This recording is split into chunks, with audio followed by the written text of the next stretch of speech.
semaine, dans notre paracha, on va lire Bezrat Hashem par rapport à l'histoire Vayetze Yaakov mi Beersheva vaelech Harana. Yaakov Avinu, il part de Beersheva et il y va à Haran pour trouver là-bas un chidour pour se marier. Comme on sait qu'à la fin, il va se marier avec Rachel et Léa.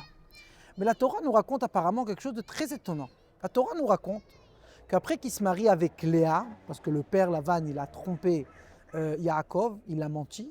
Après ça, il se marie, une semaine après ça, il se marie avec Rachel. Et là, la Torah nous raconte que Rachel et Léa, elle avait des enfants, et Rachel n'avait pas des enfants.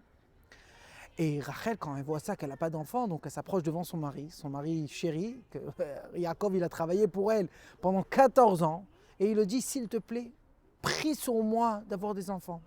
Et là, la Torah nous dit quelque chose de très étonnant. La Torah nous dit que Yaakov, il dit, quoi? Moi, j'ai pas d'enfants. Toi, t'as pas d'enfants. Qu'est-ce que tu veux de moi? Moi, j'ai des enfants. Et la question qu'elle se demande, comment c'est possible? Yaakov Avinu, pendant 14 ans, il a travaillé pour Rachel. Comme ça, il la répond. Il voit qu'elle a du mal, qu'il y a quelque chose qui le gêne. Qu'est-ce qu'il dit? C'est pas mon problème, c'est ton problème à toi. Prie-toi devant un Kadosh Baruch Hu. Comment c'est possible? Pour répondre sur cette question-là, je vais demander encore une petite question. Comment c'est possible que toute notre mère, ils étaient stériles? Sarah, elle était stérile, Rivka, elle était stérile, et Rachel et Léa. Comment c'est possible? Et la question, elle est encore plus forte parce qu'ils n'étaient pas de la même famille. C'est vrai qu'en général, en gros, c'était la même famille, mais ce n'est pas des sœurs, oh, une maman et une fille. C'était des nièces, etc. Et tous les autres, ils avaient, oui, des enfants. Donc comment c'est possible que Dafka, notre maman, notre mère du peuple juif, n'avait pas d'enfants? Donc la Gemara dans la Masechet Yevavot, elle nous répond, elle nous dit, Akadosh Baruch Hu, il a dit, les mères, ils étaient parfaites, ils étaient belles, ils étaient intelligentes, ils étaient parfaits de tout, dans tous les domaines. S'ils auraient aussi des enfants, ils n'auraient pas besoin de prier vers moi. Donc, je veux leur faire qu'ils vont être stériles. Comme ça, ils devront prier devant moi. Et comme ça, je vais recevoir les prières. Là, en hébreu, It'ava kadosh baruch hu letfilatam shel haimaot. Et donc, la question qu'elle se demande, maintenant, quoi? Pour ça, Kadosh Baruch Hu, il fait qu'ils vont être stériles? Pour qu'ils vont prier devant eux? Alors, la réponse, elle est que la prière, c'est pas ça. La prière, c'est en fait une connexion avec Akadosh Baruch Hu. Moi, quand je prie devant Dieu, je me change complètement, je deviens quelque chose d'autre. Et ça, c'est ma connexion entre moi et Akadosh Baruch Hu. Et c'est ça qu'est-ce que Yaakov répond à Rachel. Il dit, toi, tu penses que moi, je peux prier devant toi? Sache que c'est impossible. Pourquoi? Parce que c'est que toi que tu peux prier.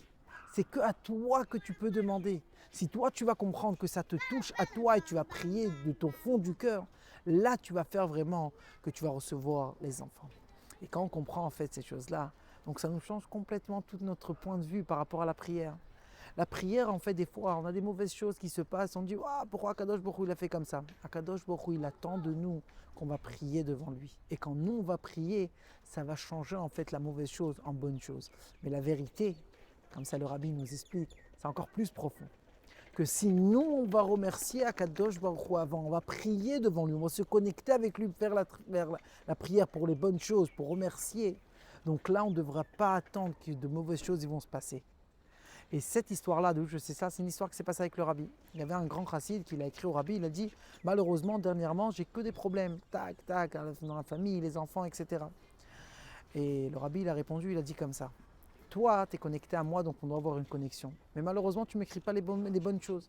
Donc Akadosh Baruch Hu, il a fait Bashgacha Pratit, qu'il y aurait des mauvaises choses qui vont se passer à toi, pour que tu vas être obligé de m'écrire pour me demander une bracha. Alors le rabbi, il a dit, sois intelligent, écris-moi les bonnes nouvelles, et comme ça, tu ne devrais pas m'écrire les mauvaises nouvelles pour me demander des brachot. Donc ça, c'est une leçon très très forte. Nous, on va remercier devant Akadosh Baruch Hu, on va le dire merci sur les bonnes choses. Et quand nous, on va dire merci à Akadosh Baruch Hu sur les bonnes choses, donc on n'aurait pas des mauvaises choses qui vont se passer et qu'on n'aurait que des bonnes choses. Shabbat Shalom.